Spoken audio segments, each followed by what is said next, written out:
Hey guys, welcome back to the Disney Pixar Connection. I'm your host Alex. This video will specifically be a movie review. I will be doing an Easter egg video when this comes out onto Disney Plus, so if you're waiting for that, like, subscribe, stay tuned because it's going to be coming approximately January. That's what they are saying, but it could be a little bit later than that. I don't know. Soon as it comes out, I promise I will get you guys. I will get that video out to you. Anyway, movie review for Eternals. Oh my gosh. All right, so a little backstory. This is the first time I went to the movie theaters in 2 years. The last time I went was for Avengers Endgame. It's been a while. Now, in part, it was my busy schedule, and in part, it was this darn panini. You guys know what I'm talking about. And with this new variant coming, I'm a little concerned, but we went midday. There was like nobody else in the theaters. We were very careful. I felt very comfortable in that aspect. So, would I do it again? I'm considering it for Sing 2. I will not be doing a review on this channel because that's not a Disney movie, but all my reviews will be written and will be on my website. So if you guys are interested in that, that will be that'll be all there and accessible. All right. So, on to my actual Eternal review. So let me give you guys my little warning as a parent. My son is usually pretty good with the violence and scary aspects of movies. He loves the movies. He's been going since he was 3, even to big boy. Like he saw no, it wasn't. He saw Pirates of the Caribbean, the 5th one, when he was, I want to say he was like 3 or 4. Like he's had no issue. But as of lately, between Black Widow and then this one, he's been saying there's just been too much violence. So I don't know if it's a personal thing or I honestly think there was a lot of violence, more than I kind of expected for it being an MCU. I personally enjoyed it in terms of it really helped with the storyline and explaining things. But for him and the deviants, which are these like scary monsters, it was a little bit too much for him and he really was not thrilled and had to close his eyes. So, if you're a parent to a very sensitive child that cannot handle those things, do not take them to see this movie.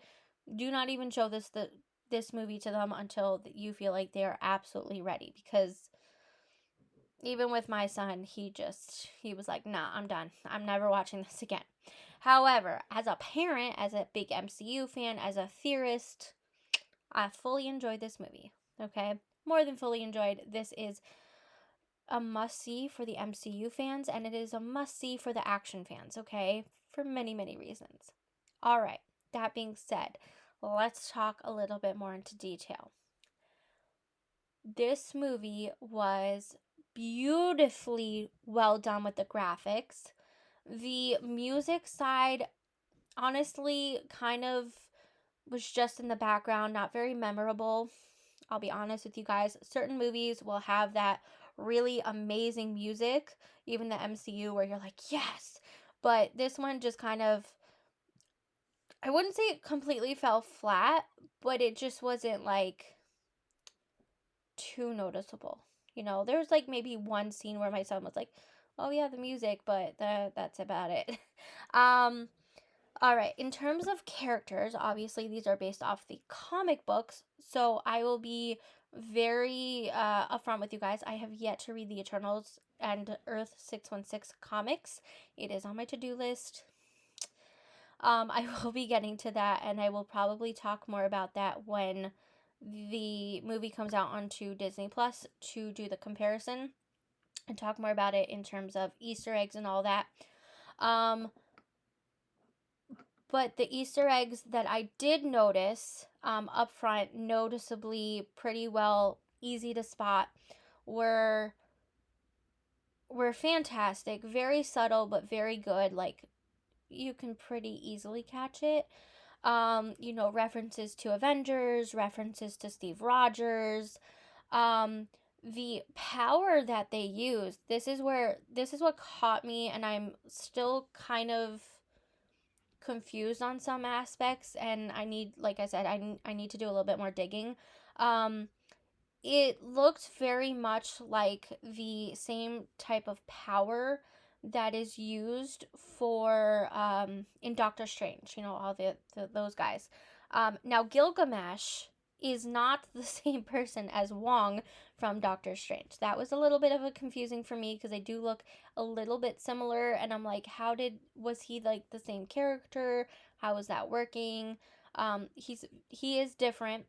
However, I love both characters very much so. They give me kind of the same vibe and energy. But let's talk about Gilgamesh.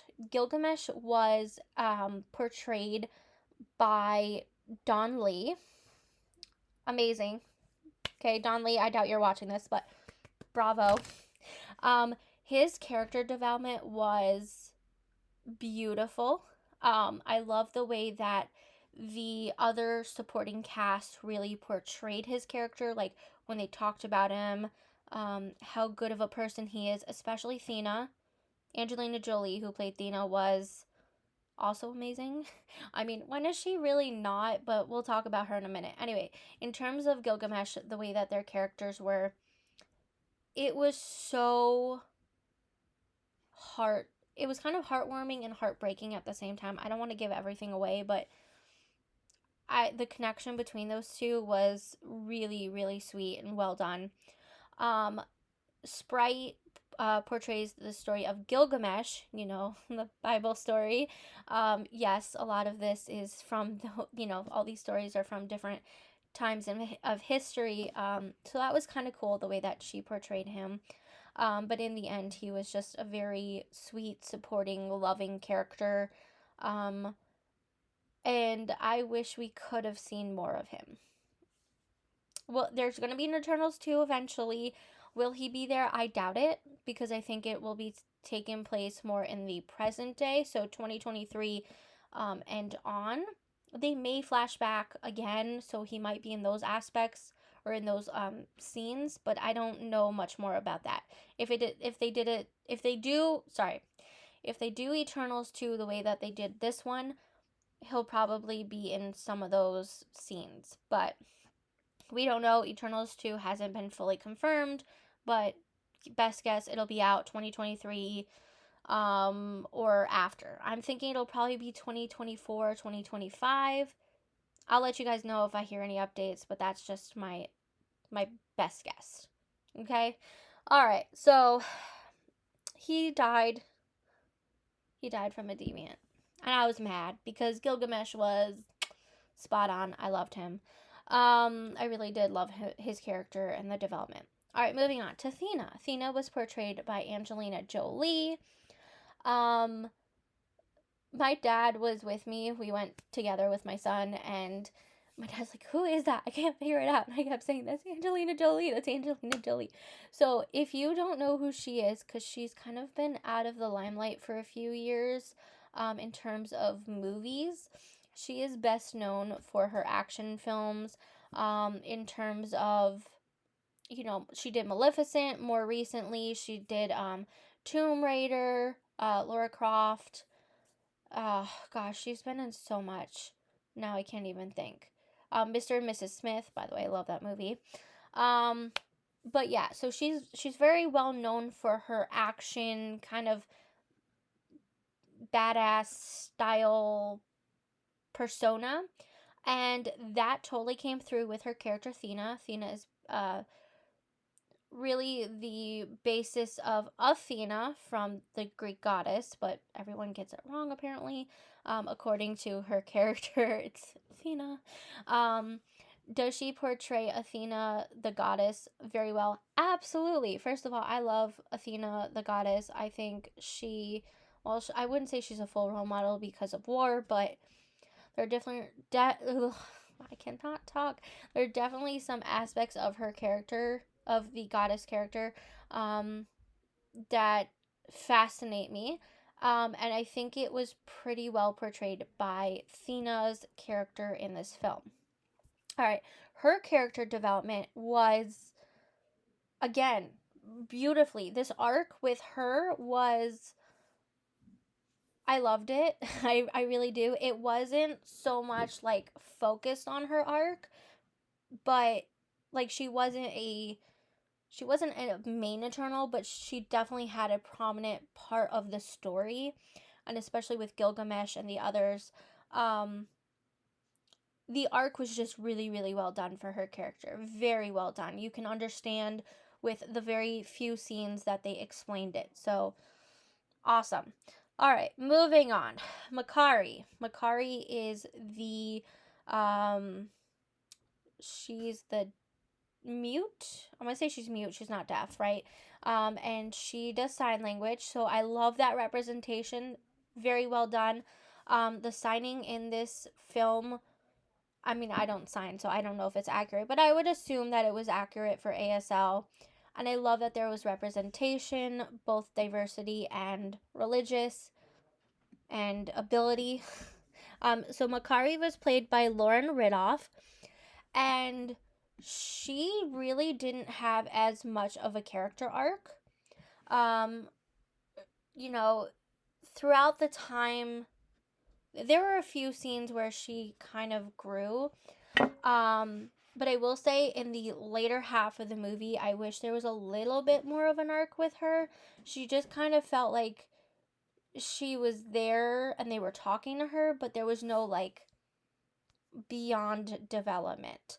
And I would love, I know this is too much to ask, but I would love to know more about her in the MCU terms, obviously the film aspect, or a show. Y'all, MCU, if you want to do a show on this, I would fantastically love that. But I would love to know her time from when the Eternals split up to when they got back together, and how she acquired all of these things like what was it? Excalibur and the Emerald Stone and Knight's armor and all this stuff. She was a collector, and she's just totally chill. Like, whatever. Like, I'm cool. I'm chill about it. Yeah. So I would love to see more on her development, but I think that her portrayal was very good. And she did show quite a lot of emotion. So I would also like to see a little bit more between her and Droog. Droog definitely pissed me off a little bit. Let me get to him now. So Droog was played by, pardon me, by Barry Keoghan. And Droog had the power of persuasion. He can control people with his mind. Now, how do I explain his character? He definitely had an arc, especially at the very end. And I know he really cared about people in general, and like he got very close and he wanted to keep everyone safe, and that really played out with how he used his powers. But there were just some scenes where Droog just pissed me the heck off. Like, I don't know if it was like his facial expressions or his attitude, but like mid movie, or really from when he and Icarus started fighting to when they had to get him back because the deviants were back. Like I said, I'm not going to give you everything that happened, but that whole in between just honestly pissed me off with his character. However, it was kind of an important part where he really felt for humans, and he got really pissed that he could not help humans not be bad. We talk about all these wars in history, and this movie really goes off. They do a lot of flashbacks to like history, certain parts like the Aztecs and Rome, and there's some other things I can't even think of all the times in history, right? Where it was really important and he, there was wars going on, and he really just wanted to help them and not fight, right? He wants to save people, not hurt people. And so it just got to him, and that's kind of what happened. Again, there's more in between, more detail, but the basis is that whole between where he's kind of like realizing all this, not so much that lesson, but just the way it was portrayed pissed me off. All right, so in the end, I actually enjoyed Droog, and like I said, I would have liked to see more between him and Makari. I think they could have really been a better team. Really, I felt like there was a little bit more of a connection between them, or him with Sprite. I felt like that was a little bit better than Sprite with Icarus. That's a whole other thing. I'll get to that in a minute, but yeah, so there. All right, moving on. Sprite. Sprite was the little short one. She was played by Leah McHugh. She is a little spitfire. Her character very much confused me. All right, and what I mean by that is she's an Eternal, but she's like the youngest one of them, and she first started off with Cersei, and you could tell that they're friends, but it felt like Cersei was more of a mother figure to her. And then, things happened. Then she went off to Icarus. Supposedly she's in love with Icarus. It just felt kind of weird and wrong, and it was actually for me anyway, the cues on it was Icarus the whole time were very hard to read. I really thought for a while she was in love with Droog. Like, Droog would have made a little bit more sense to me, the way that they connected. But now that I'm looking back on it, it kind of makes sense that it was Icarus. Icarus being older than her, but also like one of the more powerful ones. So I can kind of see like that childhood crush sort of thing going on. But Droog would have made way more sense. I'm just saying. Anyway, yeah. So, all right, let's move on to Icarus himself. Icarus was played by Richard Madden. Very well done. This one kind of confused me because Black Knight, aka Dan Whitman, who was played by Kit Harington, was in the film. Like, his character came in first. We don't know he's Black Knight, FYI. In the film, we don't actually know that he's Black Knight unless you read the comics, so that's a little giveaway. And we'll probably find out in Eternals too. Sorry, I'm giving stuff away in that aspect, but he has a secret. I'm pretty sure it's that he's the Black Knight. Anyway, so Kit Harington played Dan Whitman. By the way, loved him. He was the boyfriend. He was supportive, but kind of like in a weird, creepy way, because he didn't like react or freak out as much as I think he should have in certain scenes. Anyway, so he's in it, and then all of a sudden Icarus comes, and like they look oddly alike, like really, really close. Now, yes, they're slightly different, but it was very, very confusing at first. I'm like, wait, who's who? Like, that's so confusing. Anyway, Icarus was, so they're both in love with Cersei, just so you know. But Icarus actually had married Cersei, and they had been married for thousands of years, because that's how long they've lived. Although they hadn't actually been together in a while because things happened. They had, I don't know if that was really a fight, but he left her, right? And so she was moving on, and she was dating Dan, and Dane Whitman. And I really do like Dane Whitman. I like his character. I did want to know his secret, which obviously I know now. Pretty sure that's his secret. But they left it off with he has to tell her a secret, and I think that ending was perfection. Anyway, on to Icarus. I had a love-hate for Icarus, okay, his character development was really, really good in some aspects in terms of action and in terms of, okay, he's really in love with Cersei. He's going through all these emotions. There's some other stuff going on. And then the story of the boy who flew too close to the sun, that is Icarus. Yeah, that's definitely, I didn't like that ending. I wish he wasn't that. I will just say, I wish he had a different change. That's what I'm going to say on that.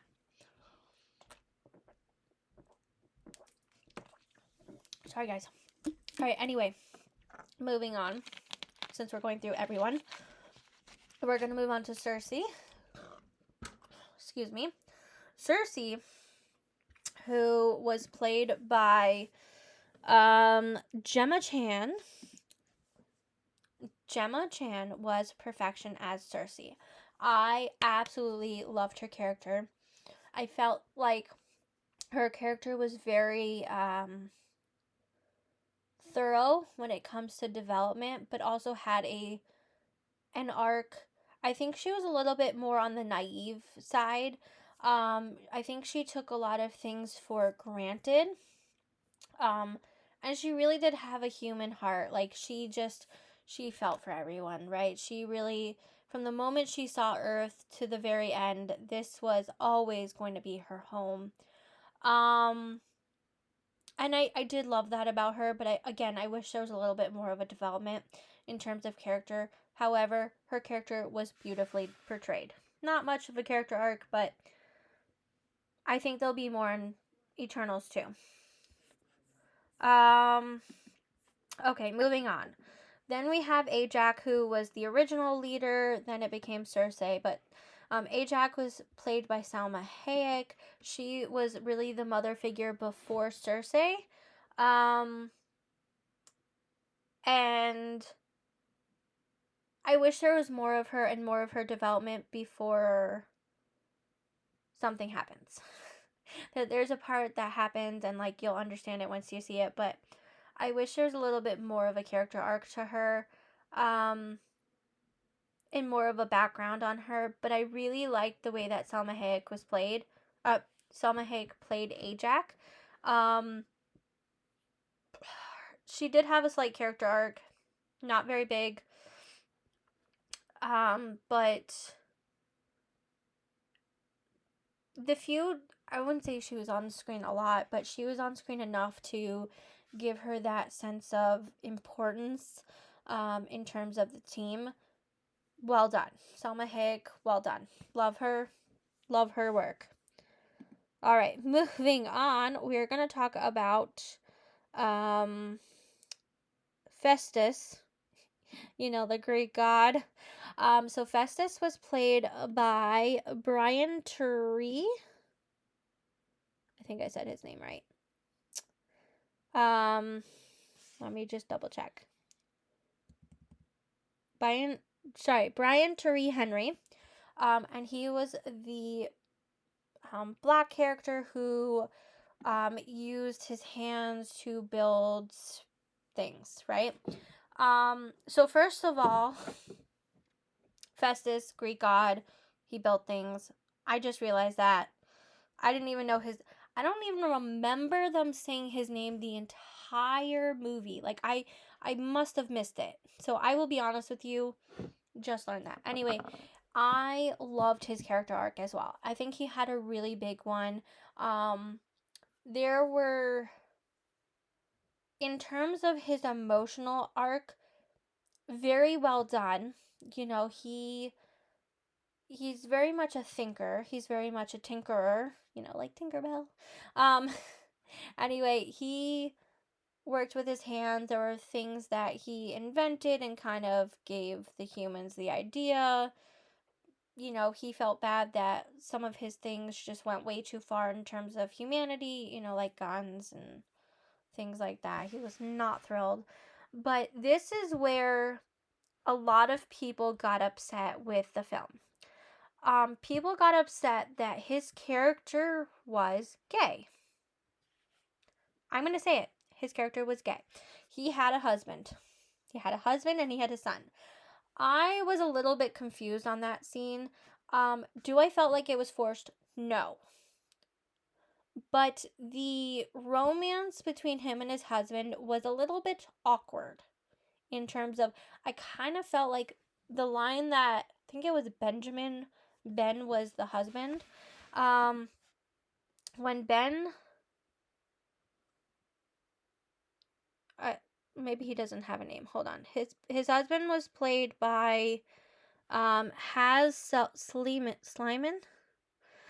I thought his name was Ben.